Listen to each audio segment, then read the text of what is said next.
this is Tanya, and I'm with Beth. Hello. We're here at Pacifica Graduate Institute talking about multiculturalism and what led us into the profession of counseling. Yeah. You were sharing with us a little bit earlier about what brought you to this profession. Yeah. I really think it really takes a really cultural competent therapist to be able to hold a container and be able to work in, especially California, where we have so many different ethnicities around us.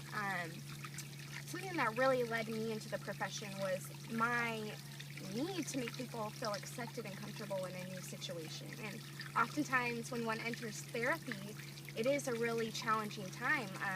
They're distressed, they're fearful, and for a therapist to be able to offer comfort to that person by just listening and sitting with them while dealing with their issues is such a huge thing. Makes a huge difference. Definitely.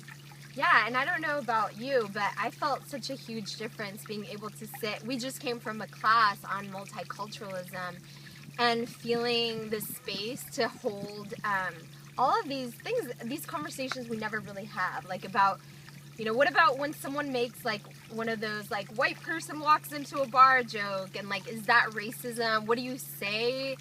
How does that make one feel? And it's like, doesn't have to be all dark and heavy when we talk about this stuff. Like, it can actually be enlightening to like get it off our chest and like put it into the space instead of like keeping it in, you know? Exactly. Rather than avoid these uncomfortable feelings, to be able to express them and share them with others opens up a whole new avenue for change. That's so great, Beth. Well, I know that you're starting to see clients very soon as a MFT trainee. I want to get the language right because I know it's all, that's exciting. Yeah, I am extremely excited. There are a few reservations I have. I am getting a little intimidated.